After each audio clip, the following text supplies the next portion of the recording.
সাল 1988। মধ্যপ্রদেশের সাগর জেলার একটা শান্ত নির্জন গ্রাম। সেই গ্রামেই জন্ম নেয় একটি মেয়ে, নাম তার জয়শ্রী নামদেব। তার হাসি ছিল এমন যা মানুষকে মুহূর্তেই মুগ্ধ করে ফেলতে পারত।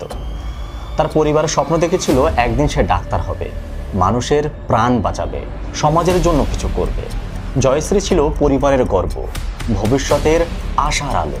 কিন্তু জীবনের প্রতিটি স্বপ্ন যেমন আলোয় ভরা থাকে, তেমনি কোথাও না কোথাও লুকিয়ে থাকে অন্ধকার। এক মুহূর্তেই বদলে গেল সব কিছু।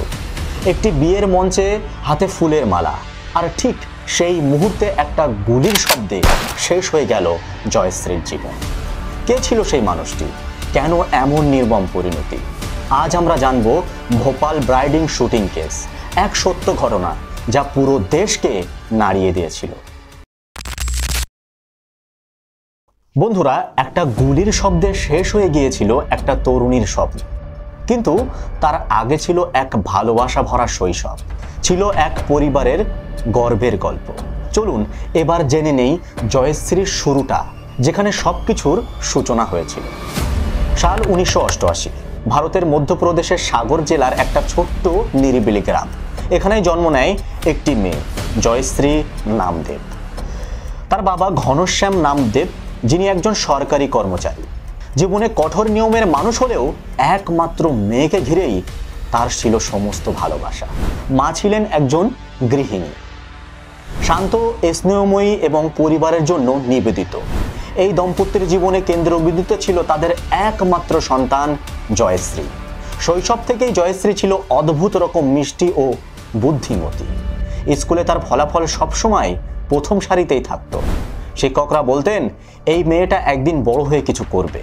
বন্ধুরা তাকে ভালোবাসত, কারণ তার স্বভাবই ছিল বিনয়ী, হাসিময় আর সহযোগিতামূলক। জয়শ্রীর স্বপ্ন ছিল সে একদিন বড় হয়ে ডাক্তার হবে, সাদা কোট পরে মানুষের জীবন বাঁচাবে। বাবা মাও সেই একই স্বপ্ন দেখতেন। তাদের ছোট্ট মেয়েটি একদিন মানুষের সেবা করবে, সমাজের সম্মান অর্জন করবে। তারা তার পড়াশোনার প্রতিটি প্রয়োজনে তাকে সাহায্য করতেন। গ্রামের লোকেরা বলতো, জয়শ্রী শুধু ঘনশ্যামের মেয়ে নয়, ও তো আমাদের গ্রামের গর্ব। ঠিক দিনগুলো এভাবেই কেটে যাচ্ছিল নিঃশব্দে। অবশ্য জয়শ্রীর চোখে ছিল ডাক্তার হওয়ার দৃঢ়তা, আর হৃদয়ে ছিল মমতার এক অপূর্ব আলো। কিন্তু জীবন তো সবসময় সরল পথে চলে না। 1999 সালে জয়শ্রীর জীবনে আসে এক নতুন অধ্যায়। সেই বছরেই তার জীবনে প্রবেশ করে একটি যুবক, অনুরাগ নামদেব। এই নামটাই পরবর্তীতে তার জীবনের গতিপথ সম্পূর্ণ বদলে দেবে। একটি নিরীহ মেয়ের জীবনে নিয়ে আসবে এমন এক অন্ধকার অধ্যায় যা পরিণত হবে ভারতের ইতিহাসে এক হৃদয় বিকার ঘটনায়। তাহলে চলুন জেনে নেওয়া যাক সেই অধ্যায়ের শুরুটা। সাল 1999। জয়শ্রীর বয়স তখন মাত্র 11 বছর, আর জীবনের সবকিছু তখনও রঙিন এবং স্বপ্নে ভরা।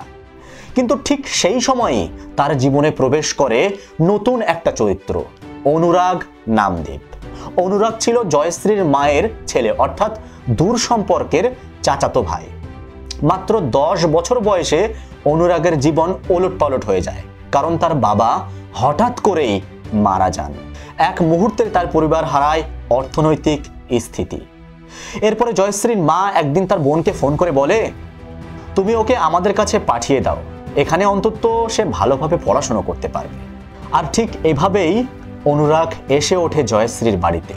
প্রথমে হয়তো সবাই ভেবেছিল এই থাকা হবে সাময়িক কয়েক মাসের জন্য, কিন্তু সময়ের সাথে সাথে সে হয়ে যায় পরিবারের এক অবিচ্ছেদ্য অংশ। জয়শ্রীর বাবা, যিনি ছিলেন কঠোর শৃঙ্খলাবদ্ধ একজন মানুষ, অনুরাগকে নিজের ছেলের মতোই তিনি গ্রহণ করেন। জয়শ্রীর মাও তাকে দেখত মমতার চোখে, আর জয়শ্রী, সে তো অনুরাগকে দেখত একমাত্র ছোট ভাইয়ের মতো। দুজনেই একই স্কুলে পড়তে শুরু করে, একসঙ্গে বই পড়া, একসঙ্গে মাঠে খেলা করা, এমনকি একই টিফিন ভাগাভাগি করে খাওয়া। সবকিছুই ছিল এক ধরনের নির্ভেজাল বন্ধুত্ব। এমনকি পাড়ার মানুষেরাও বলতেন, দুই ভাই বোন কত সুন্দর, একে অপরের যেন ছায়া। কিন্তু এই সম্পর্কের ভিতরে অনুরাগের মনের অজান্তেই জন্ম নিয়েছিল এক অন্যরকম অনুভূতি। তার ভিতরে জমে থাকা শৈশবের কষ্ট, একাকিত্ব আর নিরাপত্তার অভাব, সব মিলিয়ে সে ধীরে ধীরে জয়শ্রীর প্রতি এক গভীর নির্ভরশীলতা তৈরি করতে থাকে। বাইরে থেকে দেখলে মনে হতো দুজনের মধ্যে শুধু ভাই বোনের সম্পর্ক, কিন্তু অনুরাগের মনের ভিতরে কিছু একটা বদলাচ্ছিল নিঃশব্দে। সে প্রায়ই চুপচাপ থাকতো, কিন্তু জয়শ্রীর সামনে যেন একটা পর্দা খুলে রাখত। তার হাসি, তার গল্প সবকিছুই ছিল যেন জয়শ্রীর জীবনের কেন্দ্রকে ঘিরে। একদিন জয়শ্রী এগিয়ে যাচ্ছিল তার স্বপ্নের পথে, আর অন্যদিকে অনুরাগের মনে জন্ম নিচ্ছিল এক ভয়াবহ অনুভূতি, যা ধীরে ধীরে টেনে নিয়ে যাচ্ছিল এক অজানা অন্ধকারের দিকে। এই নিঃশব্দ মানসিক পরিবর্তনই কয়েক বছর পর নিয়ে যাবে এমন এক পরিণতির দিকে যা কেউ কল্পনাও করতে পারেনি। একদিকে জয়শ্রীর জীবন চলছিল স্বপ্ন আর সাফল্যের পথে, আর একদিকে অনুরাগের মনের ভিতরে জন্ম নিচ্ছিল এক অদ্ভুত অহংকার। সেই অহংকারই একদিন তাকে গ্রাস করবে, তাদের দুই পরিবারের শান্তিকে ধ্বংস করে ফেলবে। তো প্রিয় দর্শক, চলুন এবার শুনে নেওয়া যাক সেই অধ্যায়, যে অধ্যায়ে অনুরাগের ভালোবাসা বদলে যায় একটি অসুস্থ আকর্ষণে।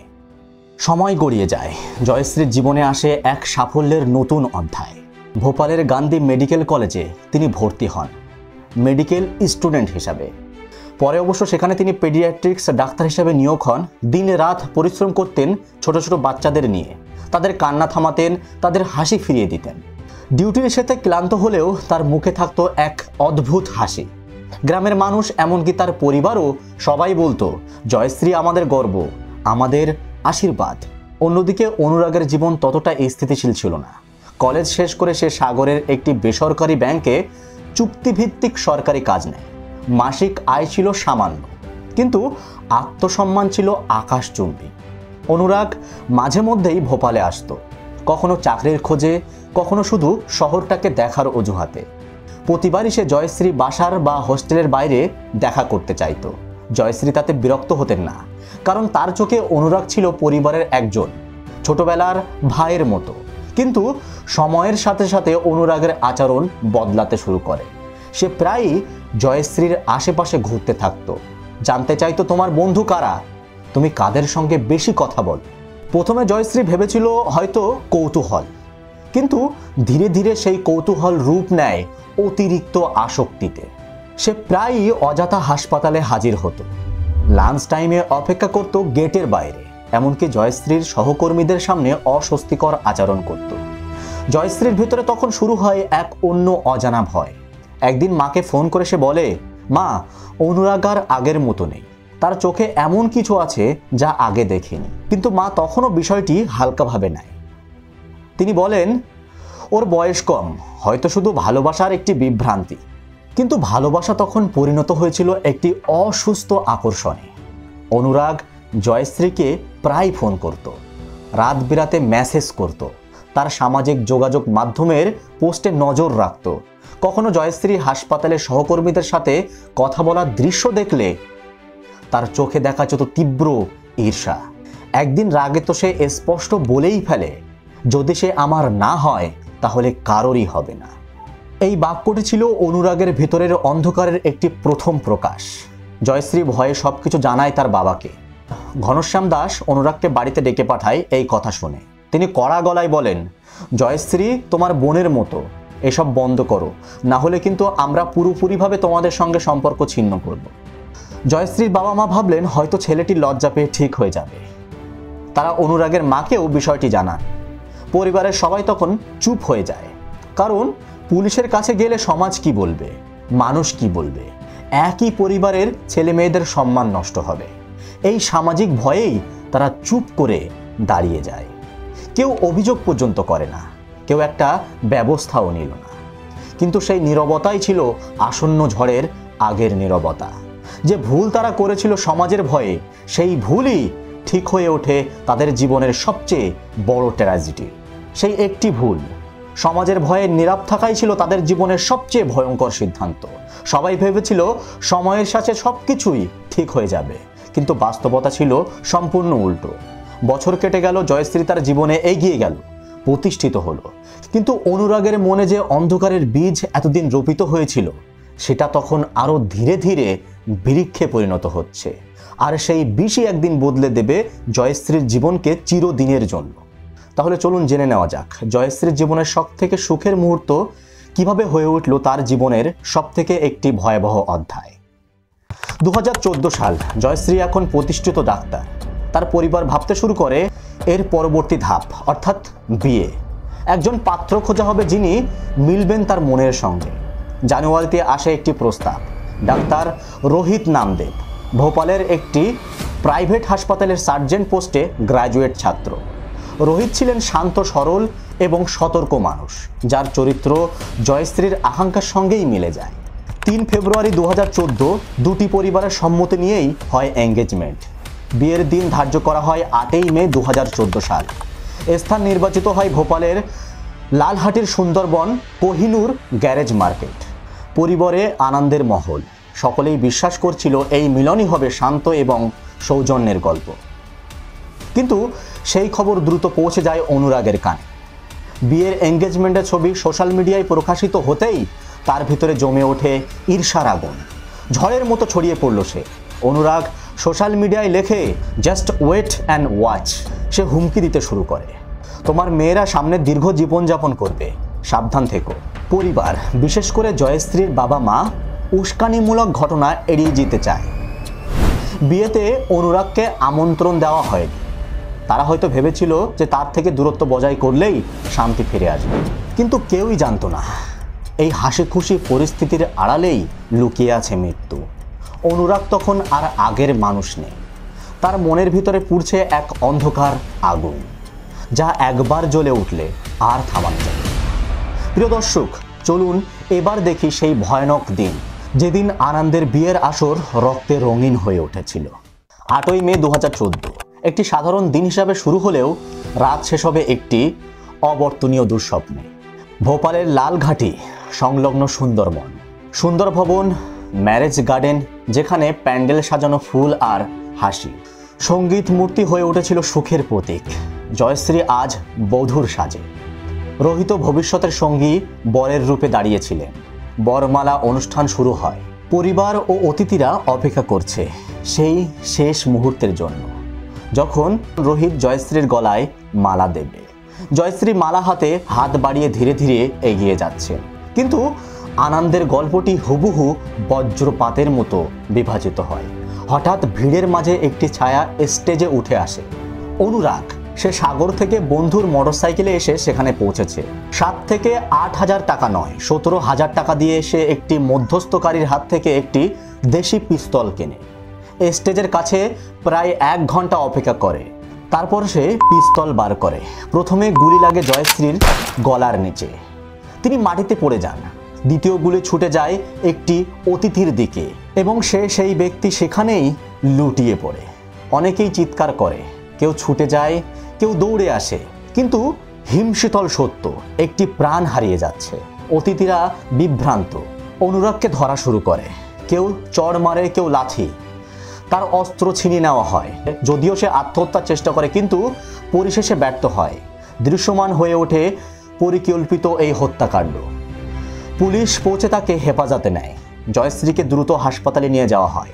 চিকিৎসকরা লড়াই করেন, মনিটর বিপ বাজতে থাকে, কিন্তু বিপ থামে।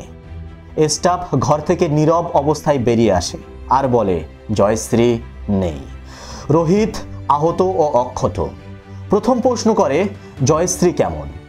চিকিৎসকদের নীরবতা সম্পূর্ণ উত্তর।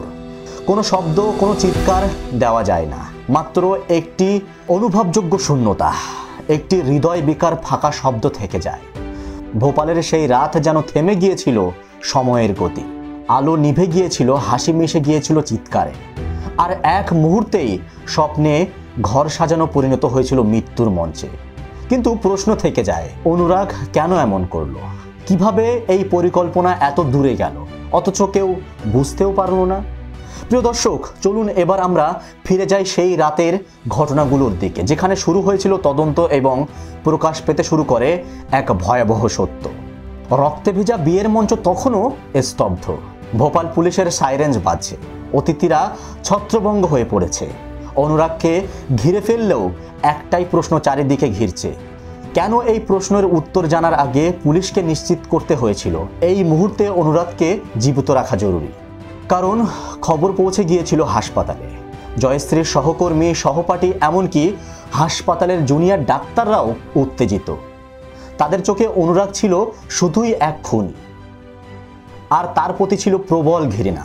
তাই হানি মিডিয়া হাসপাতালে না নিয়ে পুলিশ অনুরাগকে রাতের অন্ধকারে সরিয়ে নিয়ে যায় এক অন্য সরকারি হাসপাতালে, যেখানে চিকিৎসা এবং পাহারা দুটোই একসঙ্গে চলতে থাকে। এরপর শুরু হয় তদন্ত। পুলিশ জব্দ করে পিস্তল, খালি বুলেট, রক্তে ভেজা ফুলের পাপড়ি এবং স্টেজের পাশে পড়ে থাকে অনুরাগের মোবাইল ফোন। এক এক করে সংগ্রহ করা হয় সিসিটিভি ফুটেজ, অতীতের ভিডিও রেকর্ডিং এবং প্রত্যক্ষদর্শীদের বক্তব্য। সব প্রমাণ যেন একদিকেই ইঙ্গিত করছিল এই হত্যাকাণ্ড ছিল সম্পূর্ণ পরিকল্পিত। প্রথম জেরায় অনুরাগ নিজেকে নির্দোষ দাবি করে। তার ঠোঁট কাঁপছিল, গলায় আতঙ্ক। সে বলছিল, আমি শুধু কথা বলতে গিয়েছিলাম, হাতাহাতির মধ্যে অস্ত্র চলে গেছে। কিন্তু পুলিশ জানতো এই উত্তর অসম্পূর্ণ। ঘন্টার পর ঘন্টা জেরা চলে। তার চোখের নিচে ক্লান্তি, মাথা নিচু করে বসে থাকা এক ভাঙা মানুষ। শেষমেশ ভোরের দিক থেকে অনুরাগের ঠোঁটে বেরিয়ে আসে আসল স্বীকারোক্তি, যা গোটা দেশকে স্তব্ধ করে দেয়। আমি জয়শ্রীকে ভালোবাসতাম, তাকে অন্যের হতে দেখতে পারিনি, তাই তাকে হত্যা করেছি। মৃত্যুদণ্ড হলেও মেনে নেব। এই স্বীকারোক্তির পর ভোপালের আকাশ যেন নিস্তব্ধ হয়ে গিয়েছিল। এক মেয়ে যে ছিল জীবন বাঁচানোর প্রতীক, আর এক যুবক যে ভালোবাসাকে পরিণত করেছিল ধ্বংসে। কিন্তু এখানেই কি শেষ? না, সামনে অপেক্ষা করছিল বিচার, শাস্তি আর অনুতপ্ত জীবনের শেষ পরিণতি।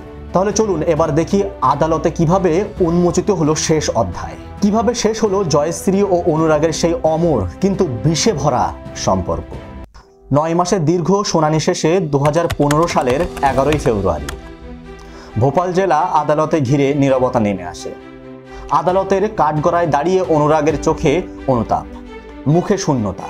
বিচারকের রায় পড়ে শোনান, অভিযুক্ত অনুরাগ সিং দোষী প্রমাণিত হয়েছে। আদালত তাকে যাবজ্জীবন কারাদণ্ড প্রদান করেছে। ঘনশ্যামের চোখে জল। তিনি কাপা গলায় বলেন, আমার মেয়েকে হত্যা করা হয়েছে, শুধু সাজা নয়, প্রাপ্য বিচার চাই। তিনি মৃত্যুদণ্ড চেয়েছিলেন, কিন্তু আদালত বলেন যাবজ্জীবনই যথেষ্ট। সেই একটা শব্দ, যাবজ্জীবন, অনুরাগের জীবনের শেষ রায় হয়ে যায়। বছর কেটে যায়। জেলের দেওয়ালের ভিতরে অনুরাগ তার দিনগুলো নিঃসঙ্গভাবে কাটাতে থাকে। চিঠি আসে না, দেখা করতে আসে না কেউ। মাঝে মাঝে রাতের নীরবতায় সে নিজের সঙ্গে নিজেই কথা বলে, আমি কেন এটা করলাম? কিন্তু এই প্রশ্নের উত্তর সে আজও খুঁজে পায়নি। 2019 সালের জুন মাস, কারাগার কর্তৃপক্ষ থেকে তাকে কয়েকদিনের প্যারোল দেয় নিজ শহরে সাগরের বাড়িতে ফিরে আসার জন্য। মা অসুস্থ ছিল। সে ফিরে যায়, কিন্তু সঙ্গে করে নিয়ে যায় তার এক শেষ সিদ্ধান্ত। 12 জুন 2019 ভোরবেলা যখন বাড়িতে সবাই ঘুমিয়ে, অনুরাগ ঘরের ভিতরে নিজের গায়ে কাপড় জড়ায় এবং সিলিং ফ্যানে ফাঁস লাগিয়ে জীবন শেষ করে ফেলে। পুলিশের রিপোর্টে লেখা হয়, জেলে ফেরার কয়েক ঘন্টা আগেই তিনি এই আত্মহত্যা করেন। প্রিয় দর্শক, এইভাবেই শেষ হয়ে যায় একটা অসমাপ্ত গল্প। দুটি পরিবার ভেঙে পড়ে, একটি মেয়ের স্বপ্ন স্থায়ী হয়ে যায়, আর একটি তরুণ জীবন মুছে যায় অনুতাপে। সমাজ বুঝে যায়, ভালোবাসা যদি অধিকার বোধে পরিণত হয় তাহলে সেটি ধ্বংস ডেকে আনে, নিজের প্রিয়জনের এবং পবিত্র সম্পর্কের ক্ষেত্রেও। এক ভাইয়ের মতো ভরসা, এক বোনের মতো স্নেহ, সব কিছুই হারিয়ে যায় এক মুহূর্তের উন্মাদনায়। প্রিয় দর্শক, ভোপালের সেই ব্রাইডিং শুটিং কেস শুধু একটি হত্যার গল্প নয়, একটি সতর্ক বার্তা, একটি আয়না, যেখানে আমরা সমাজের নীরব মুখ দেখতে পাই। একজন তরুণের অসুস্থ আসক্তি, একটি পরিবারের ভয় আর সমাজের নীরবতা, এই তিনটি মিলেই কেড়ে নিয়েছিল একটি নিষ্পাপ প্রাণ। জয়শ্রীর গল্প আমাদের শেখায়, যখন কারোর আচরণে অস্বাভাবিকতা দেখি তখন নীরব থাকা মানেই সহায়তা করা নয়। ভালোবাসা কখনো অধিকার নয়, ভালোবাসা মানে সম্মান, বোঝাপড়া আর স্বাধীন স্থান দেওয়া। এই গল্প যেন আমাদের চোখ খুলে দেয়, আমাদের চারপাশের নীরব বিপদগুলো চেনাতে শেখায়। আপনারা কি ভাবছেন এই ঘটনাটি নিয়ে? অবশ্যই কমেন্ট করতে ভুলবেন না। যদি মনে হয় এই গল্প অন্যদেরও সচেতন করবে, তাহলে লাইক করুন, শেয়ার করুন আর সাবস্ক্রাইব করুন আমাদের চ্যানেল। কারণ প্রতিটি গল্পের পিছনে লুকিয়ে থাকে একটি শিক্ষা, দেখা হবে পরবর্তী ঘটনায়। ততক্ষণ পর্যন্ত সচেতন থাকুন, নিরাপদ থাকুন, সুস্থ থাকুন।